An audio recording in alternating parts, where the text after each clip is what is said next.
تھے کہ جن گھروں میں مردوں کی آواز عورتوں کی آواز سے اونچی ہو جاتی ہے اللہ ان کا رزق بند کر دیتا ہے. یہ مرد عورت کی آواز اونچی ہو سکتی ہے. اچھا، مرد کی آواز اونچی نہیں ہو سکتی. عورت کی کیوں اونچی ہو سکتی؟ کیونکہ وہ ایموشنل بینگ ہے.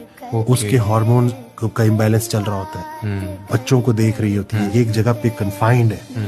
ٹھیک ہے نا, آپ پھر بھی باہر جا کے 2-4 لوگوں سے مل لیتے ہو, وہ آپ نکال دیتے ہیں. اب اگر وہ فار دا ٹائم بھی اگر اس کی آواز تھوڑی اوپر گئی بھی ہے تو تھوڑا سا 2-4 رعایتی نمبر دے کے پیچھے ہو کے تھوڑا سا اس کو ٹائم دے.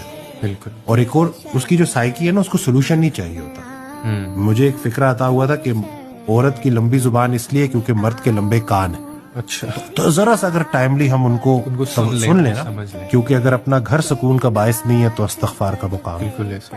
اور وہ حضرت کا ایک فکر ہے نا کہ جس نے اپنی پریشانی کی ذمہ داری کسی دوسرے انسان پر ڈالی اس کی پریشانی کبھی ختم نہیں ہوگی, کیونکہ پہلے اپنی ذات کے ساتھ تو لائل ہو جائے.